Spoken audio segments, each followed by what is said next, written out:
मंगलाचरण।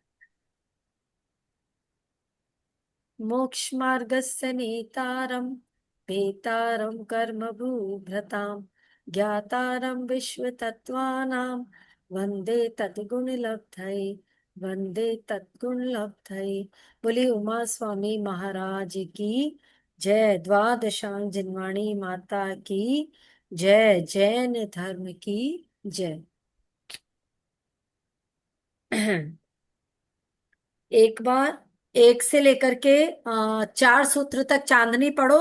संस्कृत के चारों सूत्र पढ़ो।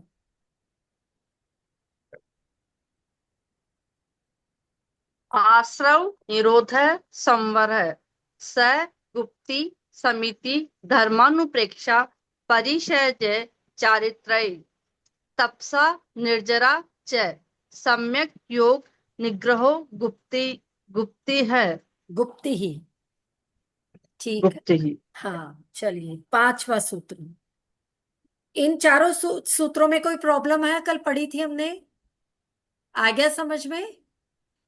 ठीक है। चलिए पांचवा सूत्र। ईर्या भाषैष्णादान निक्षेपोत्सर्गः समितयः।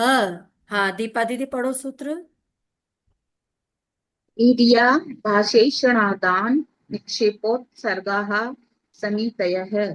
हाँ समितयः यानी समिति के बारे में इसमें समिति के भेद बताए हैं। जो संवर के हमने कारण बताए थे, उमा स्वामी महाराज ने दूसरे सूत्र में कारण बताए थे संवर के। क्या क्या कारण थे? गुप्ती, समिति, धर्म, अनुप्रेक्षा और परिषद है, ये बताए थे ना। तो गुप्ती कल पढ़ ली थी, समिति आज पढ़ेंगे कि समिति क्या होती है। तो समिति का मतलब होता है प्रवृत्ति पे ध्यान देना। अपन जो भी काम कर रहे हैं उस पे ध्यान देना। उस पे मतलब उसको अवेयर होकर के करने का नाम ही समिति, यत्नाचार पूर्वक करने, कार्य करने को क्या कहते हैं? समिति कहते हैं। गुप्ती समिति में फर्क समझ में आया आप लोगों को? दीपा दी या कल पढ़ाया था मैंने गुप्ती, तो आज समिति बता रहे हैं। दोनों में फर्क समझ में आया क्या है गुप्ती और समिति में?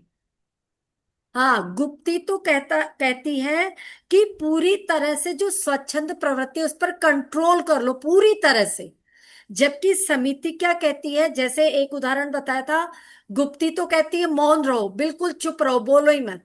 लेकिन समिति कहती है अगर बोलना पड़ रहा है तो हित मित प्रिय वचन बोलो, भाषा वचनों को सोच समझ करके बोलो।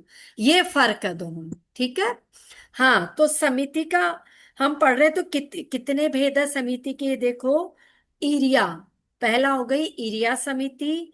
भाषैषणादान दूसरी होगी भाषा समिति। फिर जब संधि विच्छेद करेंगे तो ये हो जाएगी ऐषणा समिति, ठीक है।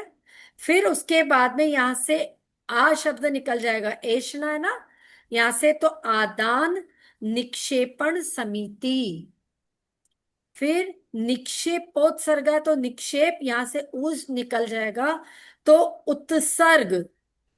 आदान निक्षेपण के बाद में उत्सर्ग को हम बोल सकते हैं प्रतिष्ठापन समिति। तो ये पांच समितियां हो गई जिससे हम क्या कर सकते हैं? यत्नाचार पूर्वक काम कर सकते हैं। ईरिया समिति का मतलब होता है